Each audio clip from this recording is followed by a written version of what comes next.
Again, my name is Sam Hodges. I do appreciate you allowing me the opportunity and privilege to talk to you today. By show of hands real quick, for those of you, obviously I'm dealing with the shepherds of most of the flock here. How many of you have an active either security team or emergency response team in your church currently? Will you, by show of hands? Okay. All right, appreciate it. For the rest of you, I want you to ask this question as we go through this brief. If you have a guy this Sunday that walks into your church with a firearm and starts shooting up your church, what is your church going to do about it? All right, for everybody that does not have an active security team, if a guy or gal walks in your church this Sunday morning with a firearm and starts shooting up your congregation, what are you going to do about it? What is this brief for? A couple of things I want to throw out up front, all right? The BLUF. What's in it for you? There's not a one-size-fits-all for security teams within a church, all right? If your church is small, it's not going to require as many people to be on that team as it is if you have a larger church. You're going to have to decide what's going to work best for you, all right? And that's going to be up to the leadership and the experts in your church to decide that. At the end of this brief, what is my goal? My desired end state is every Free Baptist church across this country and across the world has a plan to deal with dangerous and emergency situations should they occur. Whether you use the stuff I've got, I know Brotherhood Mutual a couple of months back gave a presentation at Donaldson. Whether you use some of the stuff they got, I just want you to have something, whatever that looks like. All right, how we're going to do this. I know it looks like a lot, but just bear with me. So we're going to start out with the scripture and what I see as the mission of a security team in the church. We're going to look at some historical examples, some recent examples, statistics, some considerations that you need to keep in mind if you decide to do a team, my personal recommendations for a chain of command, recommended qualifications, recommended team positions, recommended drills, recommended service protocol, recommended training, example pistol qualifications, a sample of a church security plan, and again, like Mr. Keith said, I'll be up here afterwards should you have any questions at the end for me. All right, in Nehemiah 4:9 it says, "Nevertheless, we made our prayer unto our God and set a watch against them day and night because of them." Matthew 10:16, "Behold, I send you forth as sheep in the midst of wolves. Be therefore wise as serpents and harmless as doves." Luke 22:36 through 38. "Then he said unto them, But now he that hath a purse, let him take it, and likewise his scrip. And he that hath no sword, let him sell his garments and buy one. For I say unto you that it is written, Must ye be accomplished in me? And he was reckoned among the transgressors, for the things concerning me have an end. And they said, Lord, behold, here are 2 swords. And he said unto them, It is enough." Gentlemen, that's what we're looking for. We're looking for enough. All right? There is such thing as too much. There's also thing as too little. So we're looking for enough in our church security teams. In McLaren's commentary on Nehemiah, he said that the true way to meet opposition is a twofold prayer and prudent watchfulness. Pray to God and keep your powder dry is not a bad compendium of the duty of a Christian soldier. Your church security team, should you decide to implement one in your church, is a ministry. All right? We're not looking for Fort Knox, but we are looking to protect the people within your congregation. What is the mission of a security team? It is to provide a safe and secure environment for the worship and ministry of our Lord and Savior, Jesus Christ. In your books that you were given when you checked in this meeting, they gave you all this entire presentation, minus a little bit of it is in that pamphlet. So I'm not going to go through every example in that. I'll give you, on your own personal time, you can go through those. However, I will point one out on December 9th, 2007, at the New Life Church in Colorado Springs. So a young man posted a suicide diatribe on the internet stating, "Christian Americans, this is your Columbine." He then killed a young man and a woman at a Yama training facility and continued to New Life Church, where he killed 2 teenage sisters. And then what happened? Church security stopped him. Guys, and ladies, the stuff I'm giving you today has already been paid for in blood. The lessons have already been learned.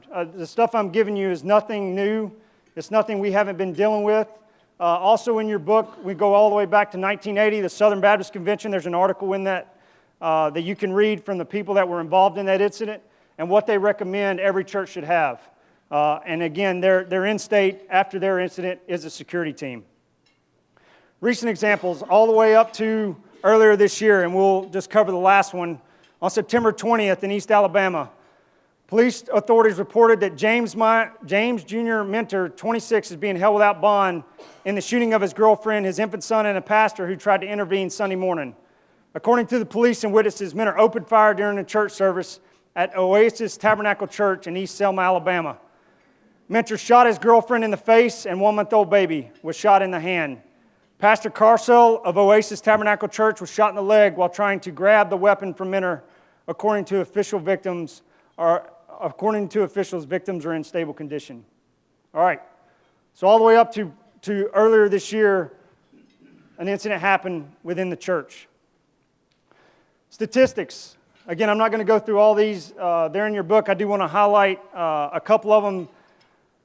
This guy gives pretty in-depth analysis on each incident as a whole, as far as what are some triggers that happen, reasons why people do the things they do in the church, as far as them looking at them as targets.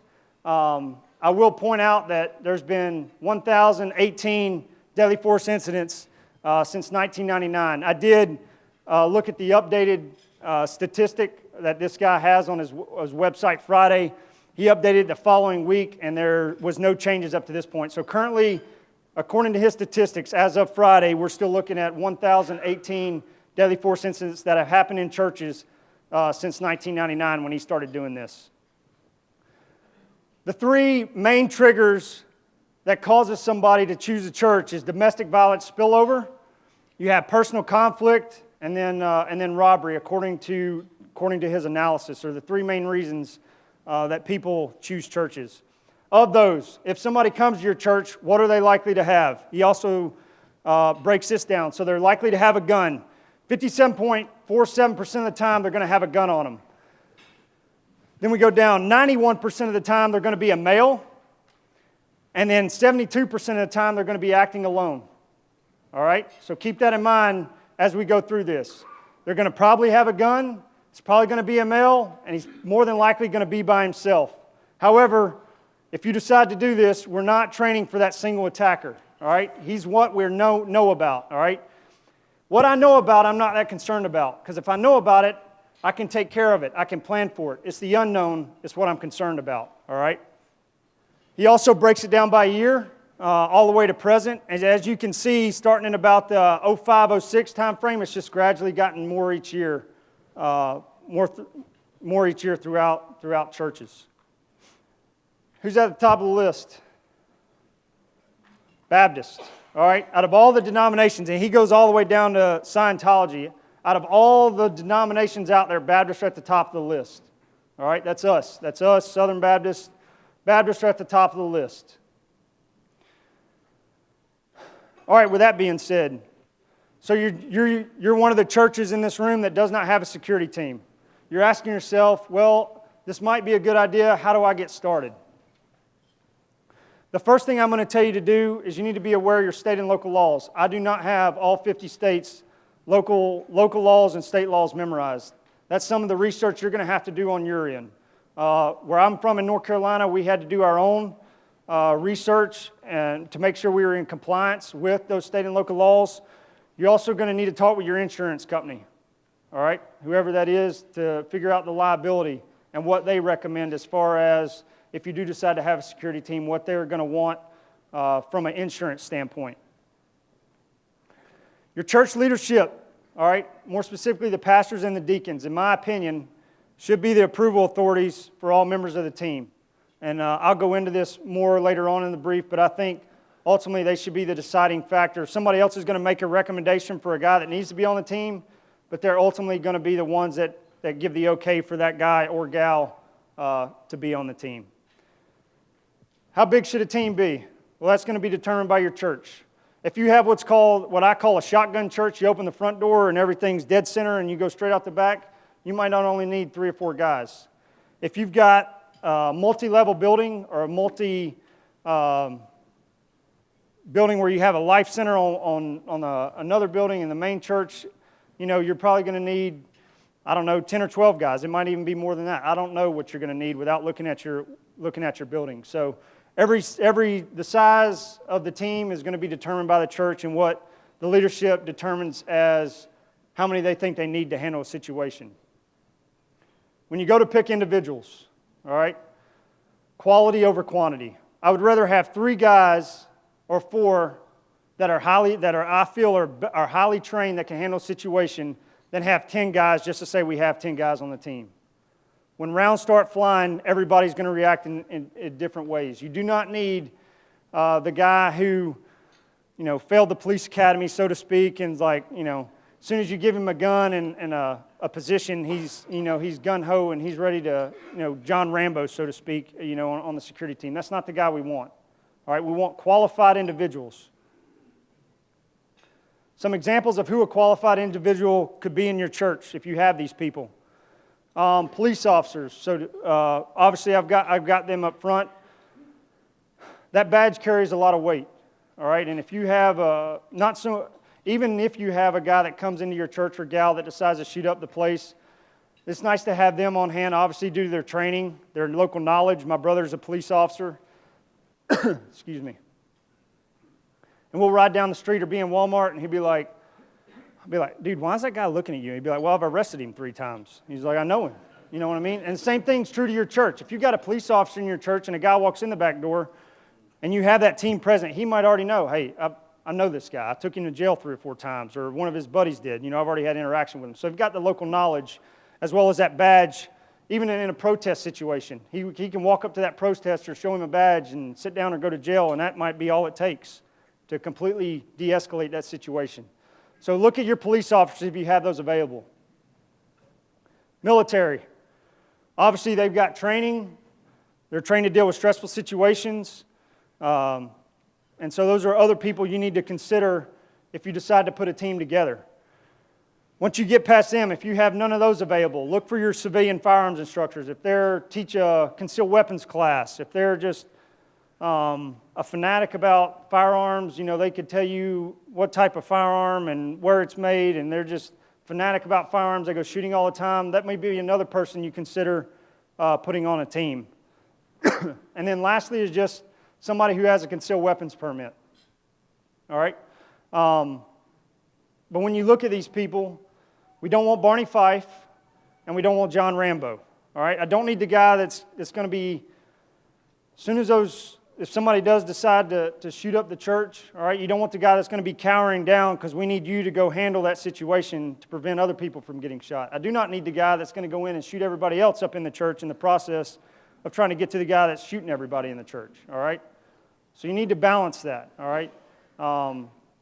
And I know it's tough. It's some of you don't have some of those top 2 in your church. You're dealing with if you're out in kind of the back country, so to speak.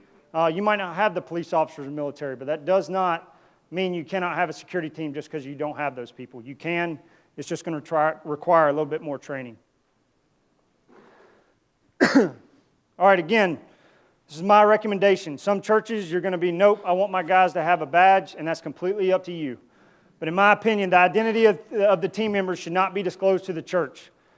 Your church members should know that there are people present, willing and able, should something happen, they're there to take care of that situation. They need to know that, all right? It's going to be chaos, ultimate chaos if somebody walks through the back of that church door and starts shooting up the place, or stands up in the middle of the church and starts shooting. Natural response, your natural response, you go through 2 things, either fight or flight when an incident like that occurs, all right? Most people are going to flee that. That security team is there to fight against that and protect those within your congregation. Your head usher within your church, he should know who the team leader is of that team. The head usher and your greeters, in my opinion, are your first line of defense. Your greeters on your church, you've got those people coming in and they're greeting those individuals, they should be looking for what we call demeanor hits. All right, so if I walk up and say, hey, how you doing? And the guy's standoffish, he doesn't make eye contact. He's just very maybe angry. His body language is that of a lot of anger, a lot of dissatisfaction, just very disgruntled. That might be an automatic indicator something ain't right with this guy.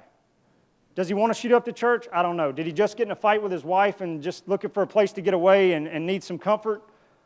I don't know. It could be a multitude of reasons why the guy's there and he looks like that. But that could be an initial indicator that something's just not right with that guy. It's better to err on the side of caution, all right, than go back and man, we should have done something about that. So your usher and your greeters are your first line of defense. So let's say that guy does walk in. One of the greeters is like Miss Jones, who's been greeting ever since she could, stand to greet, is there. And she's like, Brother Mike, something's just not right with this guy. I don't know what it is. I ain't never seen him before, but something's not right. She tells the head usher. The head usher then goes to the security team leader and says, hey, Brother Sam, this guy walked in. I'm not saying he's here to do harm, just something's off, all right? At that point, if I was the team leader and I felt it was necessary, I would then get with the other members of the team and we would address that situation. What does that mean? The guy sits down. I want to put guys in position. Should he decide to act, let's say he is there, his ultimate goal is to cause harm to the people of the church. I'm going to put guys in position where it minimizes his ability to affect that or to make that happen, all right? So you don't want to sit in front of him. I'm going to sit beside or behind him or to the side, all right, in order to mitigate what he might or might not do. And then I'm also going to have guys that's going to follow him throughout until he leaves the premises just to ensure that the congregation is safe, all right? And that's just one example. And so your team leader is the only person whose identity would be known to the head usher. Everybody else in that team, nobody knows or should know. Again, it's not what I know is what I'm concerned about. It's what I don't know is what worries me. I'll bring this up. If I was going to do an attack on a church, you got to put yourself in, as hard as it is, in a mind of somebody that's wanting to do harm. If I was going to do harm to a church and I wanted to create maximum amount of damage, I'm going to do what's called a dry run. All right, so I'm going to show up on Sunday morning and I'm just going to get a layout of the place. I'm going to see who's who in the zoo, who do I not like if I don't have somebody picked out already, and figure out my best course of action to inflict the most amount of damage in your church. If your security team has badges or are easily identifiable, those are the first guys I'm going after, all right? Because I know those are the guys that's going to potentially stop me from doing what my ultimate goal is, all right? And that's one reason I personally recommend, if at all possible, not having those guys identified. Again, I cannot stress it enough, your local law enforcement needs to know that you have a security team present. The guys on the team need to understand what their role and responsibility is once an incident happens and once law enforcement shows up. All right? Again, going back to the guy that's failed the police academy, but you give him a gun and a title, and he's gun-ho. He thinks he's going to, conquer the world. The security team is there to mitigate, again, the ability of that guy to inflict casualties in your church if it's a shooter-type scenario. Once the police show up, at that point, the security team's responsibilities have ended, and now that local law enforcement agency takes over the situation. The team leader's role, and we'll get into this when we talk about him, is the go-between between the team and that police force. For those of you that don't have a security team, here's what's going to happen. If a guy walks in your church Sunday morning and decides to shoot up the place, somebody in your church is going to call 911. Hopefully, they've got a quick response time. Hopefully, one of the officers is close. What I'm trying to do is minimize that response time. So instead of being able to respond within seconds, you're up to the mercy of that police officer to get there, all right? That's the ultimate reason for a team, is to minimize that response time. But once those police officers show up, they are then in charge of that situation, all right? And then the security team would be there to assist them however the police deem necessary. The other thing I recommend is your team leader and your pastor get with the local law enforcement and provide pictures of the security members. Let them know that, hey, we do have a team present. These are who these guys are. Identify any protocols you might have, and then other markings. So I'm all for, you could have ID tags or markings that after an incident happens, you're easily able to pull those out. Once, first and foremost, you win a gunfight. After that, then you've got a chance to start doing admin, so to speak. And so that would be another way to identify who your security team guys are. But again, once those police show up, they're the ones in charge. There's not a one-size-fits-all. All right, I can't tell you how many you're going to need. Again, that is going to be up to you and your church leadership to decide what's going to work best for you. All right, chain of command, what does it look like? Your pastors and deacons are the ones, the approval authorities, so to speak. Below them, you have a team leader. Below him, you have an assistant team leader. And then you've got the rest of the members of the security team, whether that be 3 or 23. I don't know, whatever you decide you need below that. What are the qualifications for a member, whether it be the team leader or just a regular member? 1, they're a member of your church. 2, they attends faithfully to church. All right, it does me no good if a guy shows up on Sunday morning, but not there Sunday night, Wednesday night, all right? You need a guy or gal that's going to be there every service. He has a solid Christian testimony. Again, this is a ministry of your church. They have a concealed weapons permit for your state. They pass a pistol qualification, which we're going to get into at the end, which is something I'll show you what I recommend. And then I'll cover it again, but either semi-annually or annually, they would have to pass that pistol qualification. They possess any other required training in order to carry a firearm in a facility. Again, you're going to have to get with your state and see if your state requires them to have something else just besides that concealed weapons carry permit.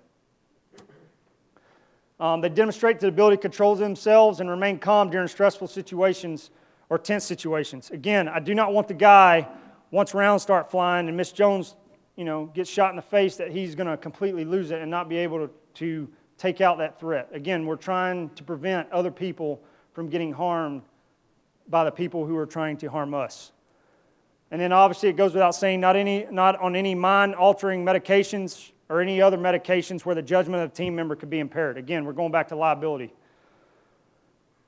Whether you have a security team or not, for those of you that have a concealed carry permit, once you decide to carry that firearm, you have just made the decision that you are willing to not only defend yourself, but you're willing to defend those around you should you encounter an incident, whether that be out in town or whether that be in church. And that's a huge weight to carry, because once you pull that trigger, there's no redos. That bullet's going to go wherever it wants to go. All right, and you're going to have to live with that decision the rest of your life. That's why, again, quality over quantity. All right, it's very important that somebody on this team is properly trained, properly qualified, and has the proper mental capacity to handle what you are asking them to do. You're asking that individual to, at the very extreme, give their life in defense of your congregation. And that person is acknowledging that, yes, should the need arise, should it ever come down to that, I am willing to give my life for your congregation. Failure to uphold any of these qualifications would mean possible removal from the team. Team leader, what does he look like or she look like? The most qualified individual you got, whether that be a law enforcement officer, a military guy, or just a civilian. All right, the most qualified individual you've got. They're responsible for the training of the team. They ensure all members maintain their qualifications. They're going to make security upgrade recommendations to the church leadership as needed. If your church has the ability to get the suicide bars on the doors, upgrade your doors to something like that. If you've got the turnstile locks, kind of what's in this building, that would be considered a security upgrade, or cameras or something along those lines. Anything that could enhance the security of your church and the members of your church. Again, we're not going for Fort Knox, but I think you owe it to your congregation and your visitors to protect them to the best of your ability. Depending on your church leadership, if you decide as the pastor or the deacon board decides, no, we don't want anything to do with the security team, we're going to leave all the responsibility and the team leader decide, who's on the team, who's not on the team, then this would be your guy or gal that approves and relieves anybody that's on the team if you decide to go with that route. Again, they're responsible for maintaining the church security plan. So as you get the upgrades, as your church enhances its security posture, obviously within your church security plan, you're going to need to update that because it might change the way the security team does business. Keeping updates, team members' training records, something I do when for our team, we shoot annually. So when we shoot annually, I keep all our guys' targets. So that way, should something happen, I can prove that our guys pass the qualification that our church has deemed that they will pass. They also obviously schedule the required training, make sure everybody's there. They coordinate and ensure all security personnel are in place prior to the service starting. And then once an incident happens, they are the liaison between the team and the law enforcement. All right, so if an incident happens, that team leader is going to get on the phone, again, after winning the gunfight, let the police know, hey, we do have an incident. We do have a security team present. I will meet you at this location. Again, all this is spelled out in your security plan.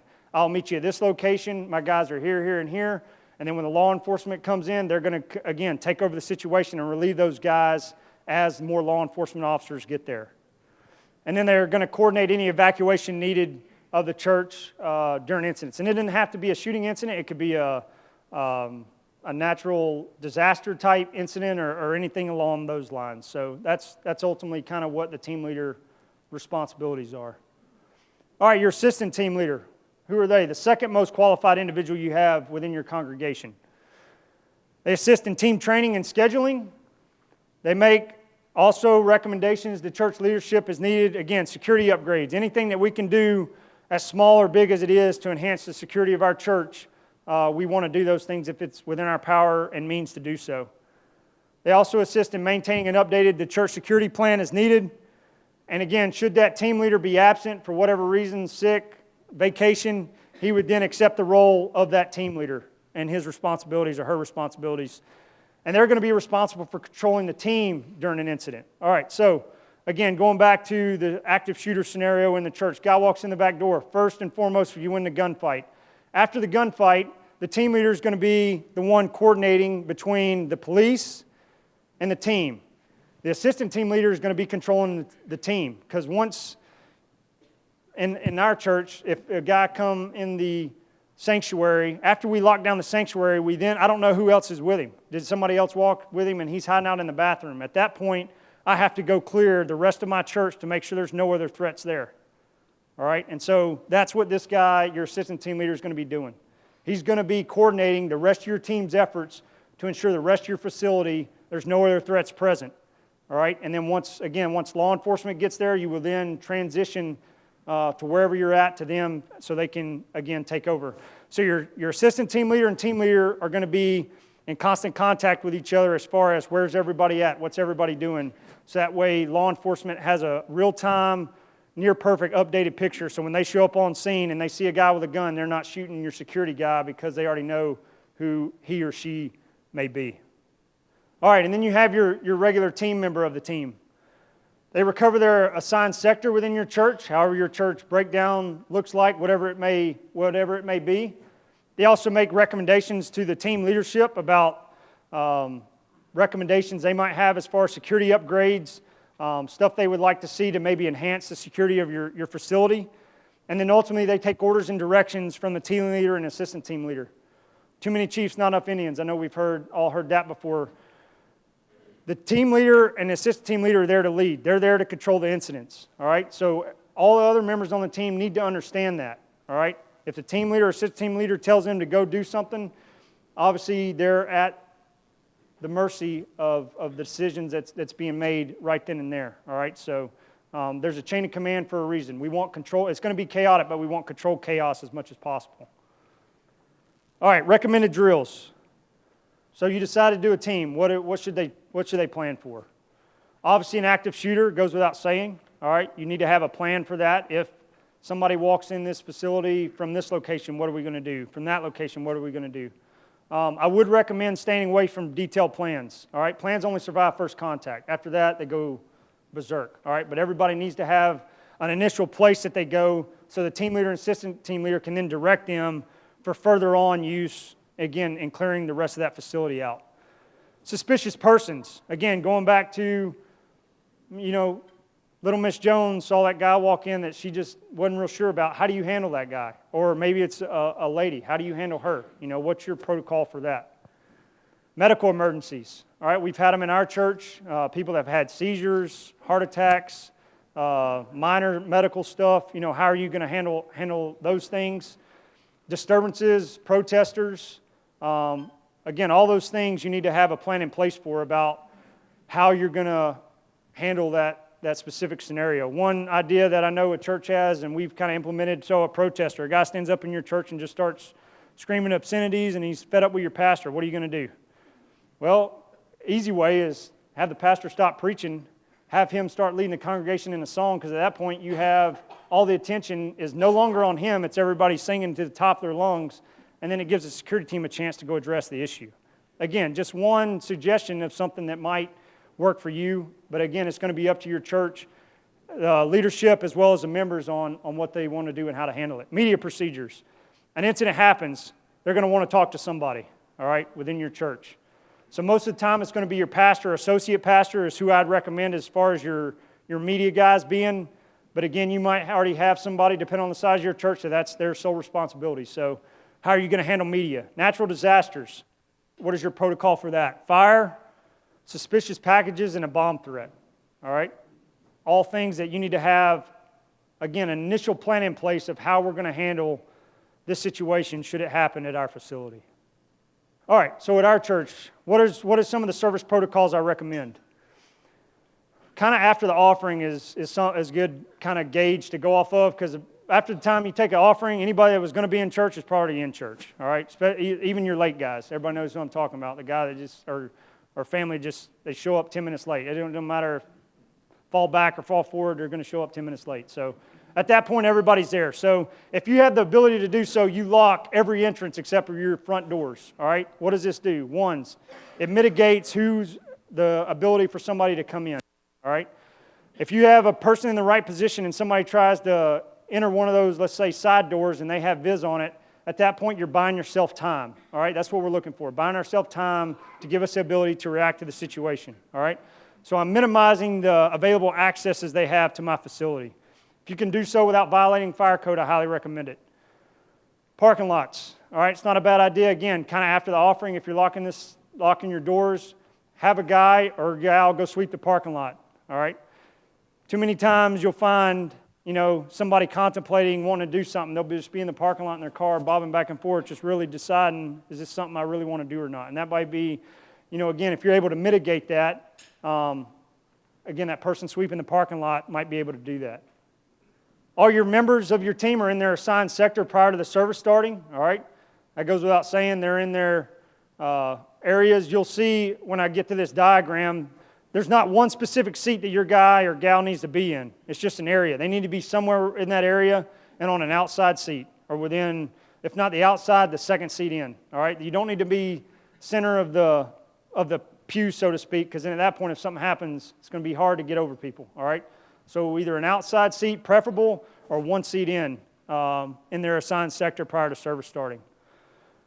And again, potential threats. Again, if we're using those ushers and greeters like we talked about as our initial first defense, any potential threats identified as they were greeting the people coming in the door, we're going to mitigate that. Again, I know Free Will Baptists are very adamant about, you've been sitting in the same spot since you were going to church, you knee-high to a grasshopper, and that's my spot, all right?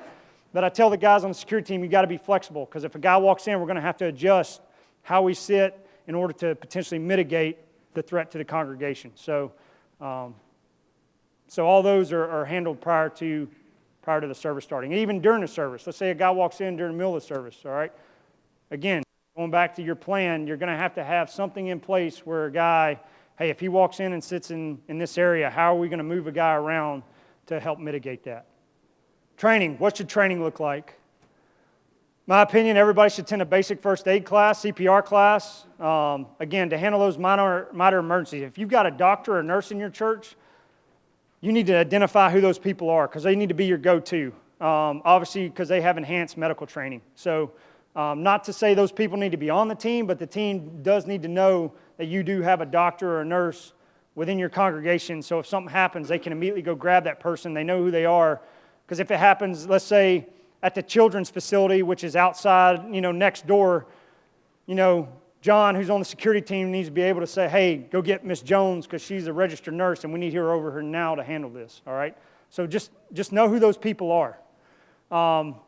As far as a team member goes, again, basic first aid, CPR, it's just good to have, all right? I think everybody should have it. It's just good to have, good knowledge, but definitely the team members should have that. Depending on your church budget, what I would ask the church to do if you decide to do this is pay for the ammunition for your team. The qualification that we'll get to in a minute is 50 rounds, all right? So if you decide to do this, I think church at a minimum should hopefully pay for your guys and gals to shoot either annually or semi-annually. And then all members have to qualify with that firearm. What I do, I tell guys, I said the church will pay for your qualification ammo. Anything you want to shoot past that is on your own dime, all right? So the church will pay for the qualification ammo. All other ammo is coming out of your pocket. Some of you in here are like, man, I don't have military, I ain't got law enforcement, I've got Bubba, what do I do? All right, Bubba will work as long as Bubba's in the right mindset. Get with your local law enforcement. All right, again, going back to my brother, I've asked him a couple of times, I've asked other guys in other churches. I know somebody brought up the other day there was a church in Franklin that did some joint training with the Franklin Police Department. Like, most of your police departments are willing to send an officer to come help you out. All right, to get you initially started till you get that person trained where you can start doing your own training, all right? Get with local law enforcement. You should be coordinating with them anyway, but they can also assist in recommendations. What I'm giving you is not the end-all, be-all. I know Brotherhood Mutual gave a brief a month and a half ago. There's other guys and other companies out there giving briefs. You could take some of what I got or none of what I got. All I want you to do is do something. But doing joint training with them is not a bad idea. And then realistic scenarios, all right? Doing some training in your church, all right? It's not a bad couple times a year getting the guys and girl together if you have one, if she's on the team, and run through, hey, if this happens, put everybody in position. If this happens, what are you going to do? And then talk through it, all right? That way everybody knows if something happens initially, what they're going to do, what their response is going to be, because again, you're going to have to control chaos. It is going to be chaotic because you've got everybody. If you've ever seen a mass shooting in the theater, they show the videos from like a security camera. What's everybody doing? They're running, all right? And now you're trying to, as a security team guy or gal, trying to get to that guy or woman who's trying to harm the congregation and fighting your way through potentially a crowd to get there.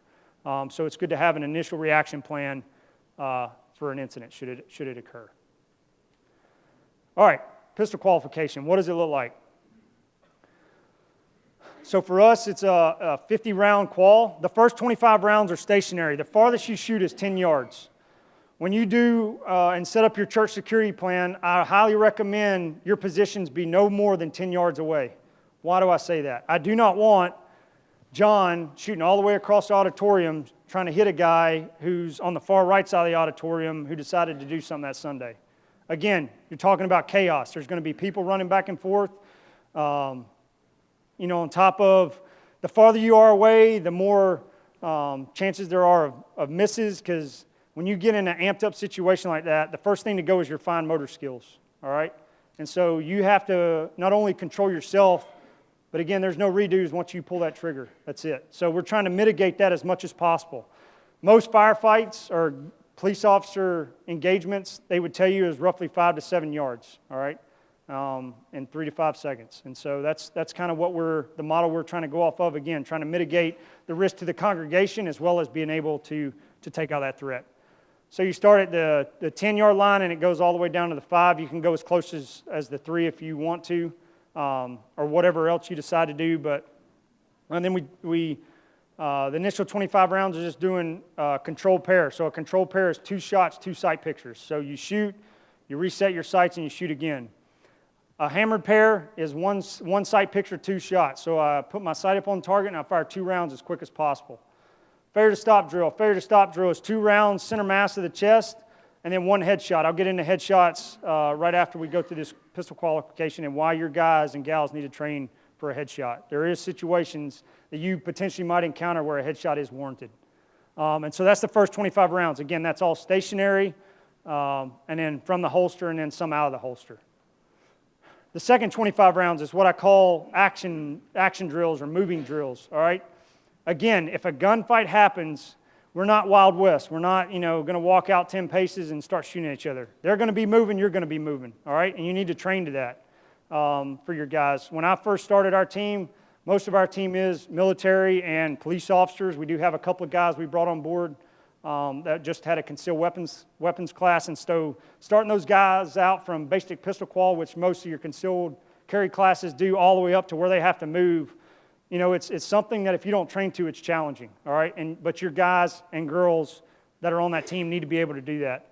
And so again, you're going from the 10 to the in line with the targets, and it's just, you're telling them, hey, you have an active shooter, what do you do? And then at that point, they're drawing from the holster, engaging that target, and then assessing their surroundings to make sure there's no other threats present. Also in this drill, I do stuff from the seated position. So you're seated, preacher's talking, guy walks in the back door with a gun. You need to be able to immediately turn and draw at the same time to engage that target. Again, we train to all these potential scenarios that one of our members might find themselves in.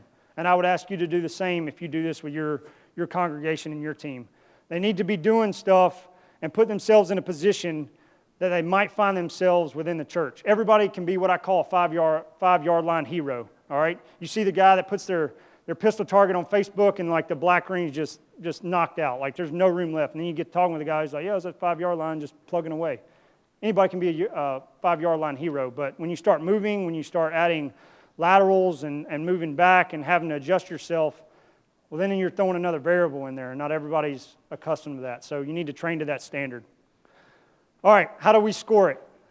So when we do our pistol qualifications, we'll use a target sort of similar to this. Again, it's 50 rounds, 25 stationary, 25 moving. Each round is worth 2 points, and you'll see that located in the red again. Fast is fine, accuracy is final. All right, again, you can't, once you pull that trigger, there's no redos. That bullet's going wherever you had it, wherever you had that gun pointed at. So your security people on within your church need to be trained, and they need to be able to prove their ability to hit what they're aiming at. All right, so we're looking at 2 points, center mass and in the head. Anything in the body is going to be worth a point. Anything off paper is worth nothing. You get more than 3 rounds off paper, you automatically fail. All right, at my current church in our qualification course. You might say, man, that's pretty steep. But you might want to bump it up to 5. I would say no more than 5, but again, that's going to be something for you and your church leadership to decide. Again, the first thing that's going to go during an incident is your fine motor skills, all right? It's going to be a rush, trying to identify like who the threat is he the only one, is she the only one, and then take care of that threat. And then as well as process everything else around you. It's going to happen that quick, all right? And you need the people trained properly so when they pull up, they're going to take care of that threat immediately and then be able to address any other threats, all right? And so that's what the pistol qualification would look like. All right, headshots. Headshots are important. Here's why.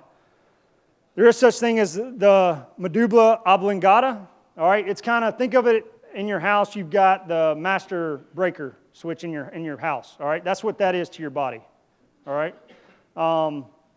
And so as you can see on the far left photo, I've got 2 lines, to the 2 yellow lines is kind of the target area, and you'll see it runs basically the top of your eyelids and runs down just below your nose, all right? That's the target area for where the round needs to hit. So if somebody's hyped up on drugs, like it's big obviously in Afghanistan and Iraq, it's also happened here where guys will get hooked up on opiates or some other extreme drug that make them basically numb to any feelings of pain. And so you could shoot that person 5 times in the chest, and then until the last drop of blood they have in them, they're going to continue to fight because they feel no pain, all right? If you have a situation like that, they warrant a shot to the face, all right? I know it's something nobody likes to talk about, but it's a reality, and that's what we're dealing with, is reality. Body armor just happened in California. If they've got body armor, you could shoot them in the chest all day long. Depending on what level of body armor that is, you're just wasting rounds. They're going to get some bruising out of it, and that's about it, all right? And you're going to be the one that's lying in the coffin. So why do you need headshots if they've got body armor and they walk into your church? They, again, fails to stop. So again, if they're hooked up on those drugs, you're shooting, they keep moving, and then you automatically transition to the head. If after 2 rounds they keep moving, that's my policy. You keep moving after 2 rounds, you're getting a shot to the face, all right? The other thing I would throw at you, and it's something that we haven't really dealt with yet, but could be coming real soon, is somebody that's wearing an explosives vest, all right? As you saw in California this past week, those people had pipe bombs, all right? It's not beyond the realm of possibility for somebody to walk into your church with a suicide vest one day. And obviously, bullets, hitting explosives are bad things, all right? So at that point, they would also warrant a shot to the face. Again, we're looking for trained individuals that's going to be able to, again, you're going to have that quick to identify what you need to do, and they need to be trained to do this should the need occur. All right, so we got through all that. Your church is like, yep, I want a security team. Where do I put guys at? If this was my church layout, this is basically where I would have a guy or a gal. Again, some of these you're going to have overlapping sectors, so to speak. None of these positions, all right, are more in these sectors. They have less than a 10-yard shot. That's what I'm looking for, all right? That's what kind of the gauge I need to go by. The fewer the yards in between sectors, the better, all right? 10's kind of the max, all right, depending on your church size, but that's kind of what you need to be looking at. We have guys or gals positioned throughout the auditorium to be able to handle any incident should it occur, and then we have a guy in the lobby to be able to handle anybody that comes in after church, all right, and it could also be a greeter coming after the church starts to identify any potential threats after that and then help the team mitigate them, all right, whether he addresses them out there in the foyer or once they get inside, he helps address them upon that. And so that's kind of what a church security layout would kind of look like, in my opinion. Again, you might look in this and be like, man, that's way too many. I only need 3 guys. As long as you got something. You might look at it and be like, man, that's not enough. I need 5 more guys than that. Again, that's going to be up to you and your individual church and its leadership to decide exactly what you want to do. I will say, like I said before, I hate that we have to talk about this. You know, I would highly encourage all of you to read that article by the Southern Baptist Convention. There's a lot of good lessons learned in that. One thing you'll see from the author, he recommends, no matter what church size you've got, no matter how small, how large, is you need to have something in place. All right, because it talks about the members of that congregation still having, for lack of a better term, PTSD from the incident. All right, and it's going to be something that's going to affect you the rest of your life and your congregation the rest of your life. And the last thing you want to do is the next leadership conference we come to, God forbid, one of you have to step in here and be like, man, if only we would have had this or that, we could have prevented something from happening. So I appreciate your time. I thank you for what you're doing for our denomination. I just pray that you would seriously consider this, take it back to your churches, and may God bless us and America. So thank you again.